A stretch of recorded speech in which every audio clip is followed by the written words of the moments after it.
Good morning. You're listening to Retake Our Democracy, a 30-minute weekly show that airs at 8:30 a.m. each Saturday morning on KSFR 101.1 FM, or you can stream it from ksfr.org anywhere in the world. I'm Paul Gibson, the host of Retake Our Democracy. Today, I'll be speaking with Yvonne Taylor, and she's the co-founder and vice president of Gas-Free Seneca and the Seneca Lake Guardian. So we're stepping outside of New Mexico here today. For those of you who do not know Seneca Lake, it's part of the upstate New York's Finger Lakes, and it's a major vacation spot due to, at least in part, an amazing wine region and agricultural region. But we won't be talking about wine, darn. For many of you, I expect the subject of the conversation may be foreign territory. It certainly is for me, as we're going to be discussing Bitcoin and its impact on the environment. And if you aren't familiar with the process for creating Bitcoin and keeping it secure and how it destroys the environment, then this show will blow your mind. There are other environmental factors impacting the Lake Seneca, and we're going to talk about them as well. But before I get started, I want to remind our listeners that last week I did a solo show during which I laid out the shift from Retake Our Democracy to Rethink Our Democracy and the creation of our 501c3. The intent there is, with the 501c3, is to take far deeper dives into issues that are compelling and that are challenging New Mexico, and to extract from the knowledge base across the world and translate that over to how it might apply to New Mexico. And so for those of you who want to find out more about the Rethink method and the Rethink process, I'd encourage you to go to retakeourdemocracy.org, click on Rethink, and when you get to Rethink, you will find a video of our first meeting. You'll find a summary of our goals, our vision, our purpose, the need, and the scope of work. And so you can get up to date very quickly. And we've been conducting Rethink huddles. We had our first, and the video of that is on our website. But the next one is on May 12th at 6 p.m. And you can get the link there at that Rethink page to register for that conversation. The week prior, I had Jeff Haas on, and he is the author of the book, The Assassination of Fred Hampton. And he's also a decades-long attorney, civil rights attorney, and Standing Rock, you name it, everywhere. He is involved in defending the rights of peoples whose civil rights have been infringed. And in that conversation, we talked a good deal about the impact of the George Floyd verdict and how that might ripple or not ripple across the nation. And if you're driving around today and don't catch all of today's show, you can watch today's show and all of our past shows dating back to April 25th. That's when we shifted to Zoom. We've actually been doing shows for 4 years. And but now they're all recorded and they're on our website under the Actions and Events page. Click on that and then click on Retake Conversations, and my conversation with Yvonne will be up on the website by 9 o'clock tomorrow morning. Before we get started, though, I also want to acknowledge that we are conducting this interview on stolen Tewa land, and to thank our Tewa neighbors for being such good stewards of the land. And I already told you about the huddle that we're having on May 12th, so we'll skip along and get started with Yvonne. Welcome, Yvonne. Glad you could join us. It was certainly easy making this connection, wasn't it? Yes, I'm happy to be here. Thank you. So I always like to let our guests introduce themselves. So can you take a minute to tell us about how you became involved in water advocacy at Seneca Lake? You don't have to go into too much on the Bitcoin issue, but as before we'll definitely dive into that big time. So tell us a little bit about yourself. Sure. Well, I have been fortunate enough to enjoy the eastern shores of Seneca Lake since I was born. I currently have a full-time residence on land that's been in my family for 7 generations. And it's an extremely important part of my existence. It's the only constant I've ever known. And when I was about to build that permanent residence, I learned about a proposed gas storage and transportation hub directly across the lake from me, where they were going to put fracked gas into unlined abandoned salt caverns that had been mined out by a salt mining company over the past 150 years. Wait, I got to pause you for a second. Does that sound familiar in New Mexico? Yeah. Frack capital of the world. Go ahead. Yes, yes, it impacts all of us, sadly. And so, you know, not being an activist, just loving the lake, I learned about this proposal and I kept saying, you know, somebody's got to do something about this. This is outrageous. And nobody was doing anything about it. So we realized that I was going to have to be the one to do something about it. And we quickly organized with a couple of other people. We founded Gas Free Seneca. We had a forum in an auditorium and 800 people showed up. And it just snowballed from there. What turned into you know, a major regional fight where it was just started out with 3 people sitting around a kitchen table, turned into resolutions representing 1.2 million New York residents in the Finger Lakes region who were standing together opposing this proposal. Good for you. We're constantly trying to make people understand that it's the person you're looking for to take the lead is you, and you're a great model for that. Congratulations. Why, thank you. Thank you. So that's a little background about how we got started. Okay. So let's get our listeners oriented. Can you give us just kind of a brief description of Seneca Lake, where it is, the tribes that historically inhabited the region, and Seneca Lake's environmental and economic importance? Sure. So Seneca Lake is the largest freshwater body solely within New York state borders. It contains 4.2 trillion gallons of fresh water and serves as a drinking water resource for over 100,000 people.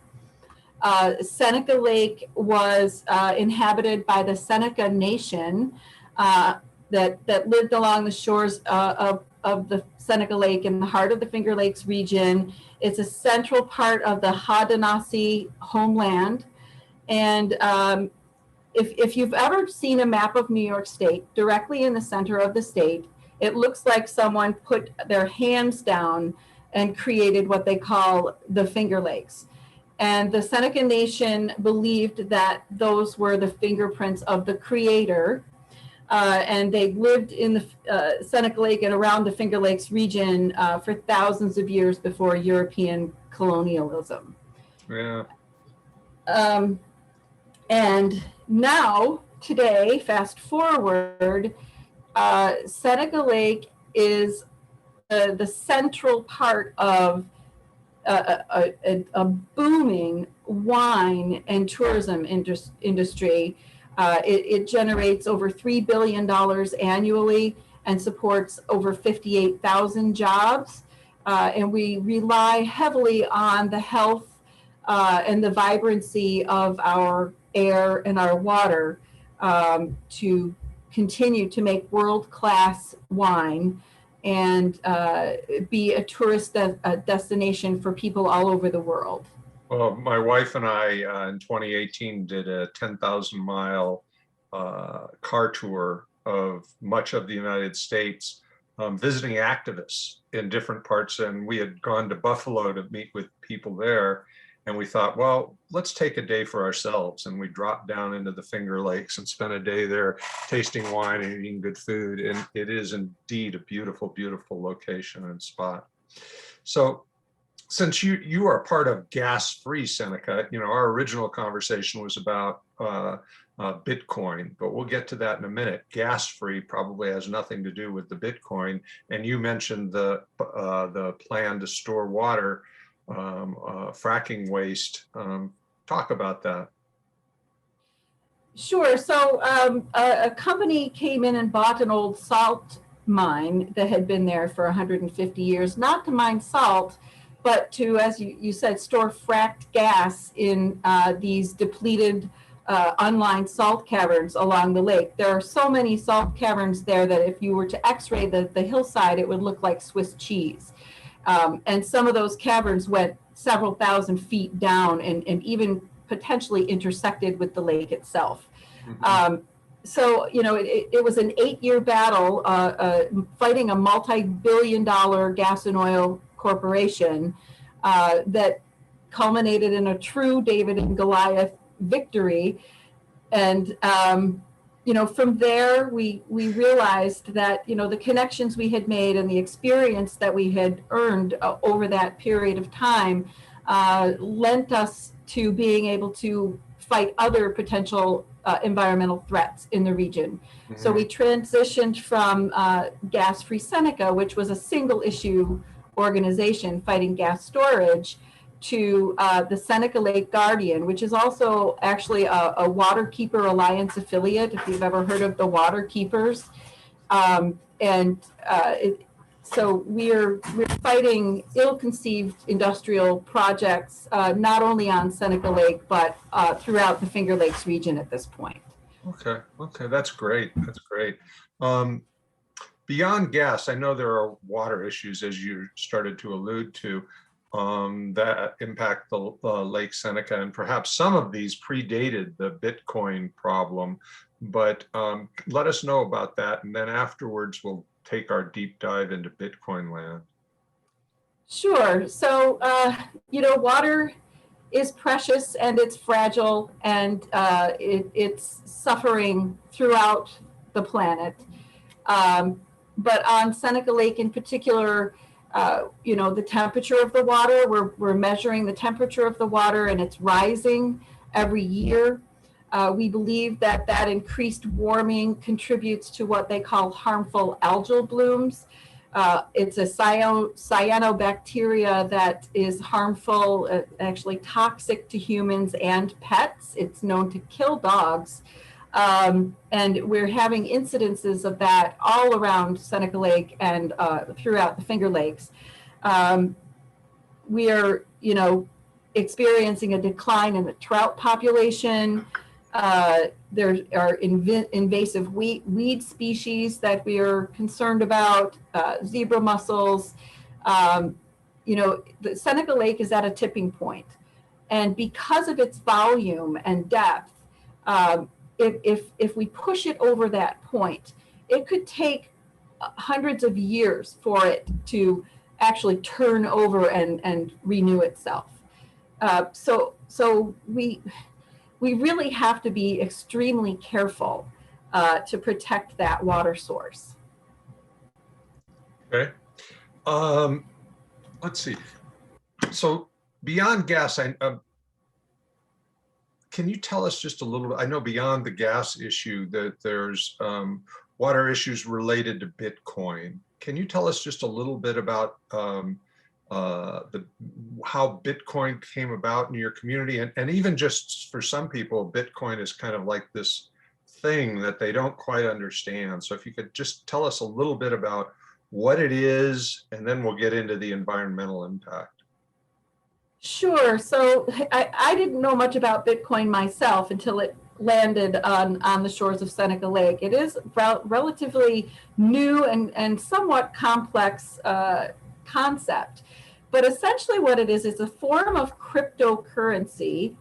And the way it's produced is you have a number of machines, and they're not complicated machines. They're just little machines, all trying to solve the same mathematical equation or problem. And whichever machine solves the problem first essentially wins. And that's how the I call it fake money is produced. So companies want to have as many machines whirring around as possible, because then you have a better opportunity to solve the equation that you're trying to solve. The issue with that, however, is the extremely energy intensive process that's required. And I know we'll talk about that a little bit later on. So I want to transition to the problem with water that they're causing on Seneca Lake. The process, here, I'll give you a little bit of background about the facility. It was an old coal-fired power plant that, yep, and it shut down. They had mothballed it for 7 years, so it was just sitting idle. And a company came in and bought the plant, received a $2 million state economic development grant to transition it from burning coal to burning fracked gas. And it started out just as what they call a peaker plant. So it was only going to provide power to the public in times of high demand. We had some concerns about the fact that it was going to be burning fossil fuels in the first place, but it was only going to be operating at about 6% capacity, which didn't seem like too much. We did get involved in some lawsuits to try and even stop that. Didn't lose on the merits, but lost on technicalities. And then shortly thereafter, the company realized that operating at that capacity was not profitable, so they installed some Bitcoin machines. About 7,900 Bitcoin machines to start. What happened in the state was the state just reissued the old coal-fired power plant permits rather than doing a new facility environmental impact statement. And the permits predate the Clean Water Act. So this facility is permitted to withdraw 139 million gallons of our Seneca Lake water every day to power their turbine.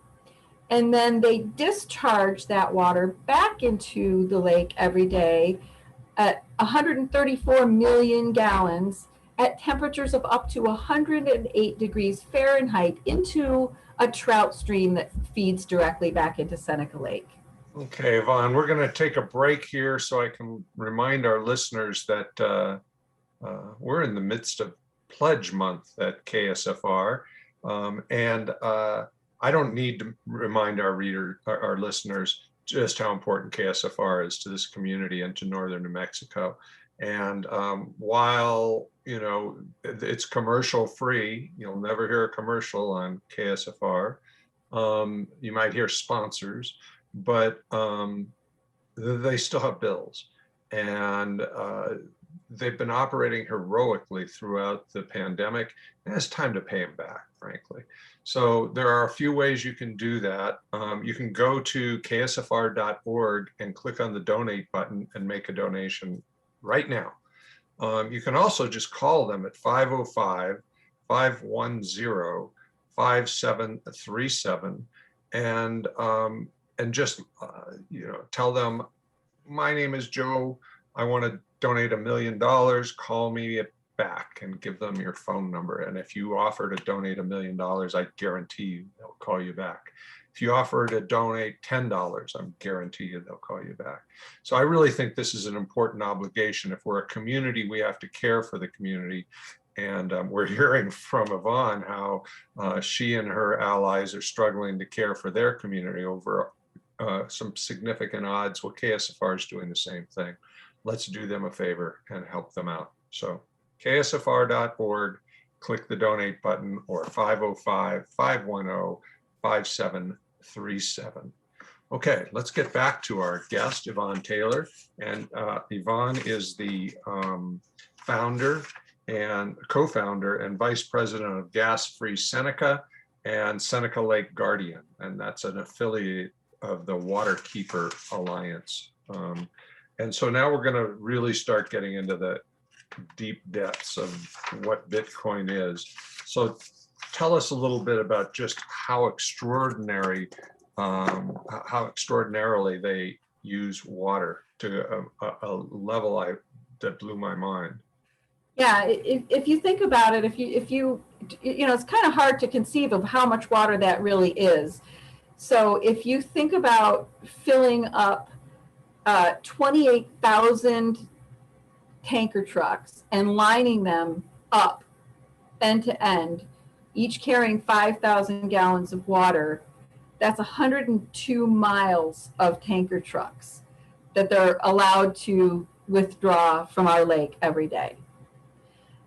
So it's an extraordinary amount of water, and then they're dumping it back into the lake at exceedingly high temperatures, or they're permitted to, and they're putting it into a trout stream where trout are stressed at temperatures above 70 degrees. So we're very concerned about the water impacts as well as the climate and air impacts of this facility. Okay, and tell us, I don't know if you know the technical reasons why they have to consume that much water to do something that's an online activity. It just, it just didn't occur to me that there were these costs. I had read something about it a few months ago and then just went on to other things. Can you tell us what's involved there? Well, they've got a 1950s era turbine that they're powering. That's the same one that the coal-fired power plant was using, and it requires water to produce the steam, and then the steam has to be discharged back into the lake. It's highly inefficient. It's not like a newer gas-powered plant would be. It's only about 35% efficient compared to the newer ones. But that's what they're using, and they were permitted to do so by our Department of Environmental Conservation. So we face so many similar issues, don't we, in New Mexico? It doesn't involve, thank God we haven't discovered Bitcoin yet. But we certainly got the gas-fired plants and the like. Coal-fired plants. So I'm just curious. I mean, my understanding of the people who initiated the Bitcoin movement, they were trying to find an alternative to mainstream Wall Street and how they generate money. And I'm still not clear how you figure out a formula and wind up with money, but we'll go with it. If you've ever read anything from the public banking community, there's a book called The Web of Debt that describes how money is created. And it's every bit as weird as just having computers, figure out a formula. But can you tell us, I mean, my understanding is that the people who initially started doing this were reasonably progressive people trying to find, an alternative to Wall Street. But, capitalism corrupts, and when there's billions at stake, it corrupts absolutely. So can you tell us, how do they rationalize the fact that they're essentially destroying a lake?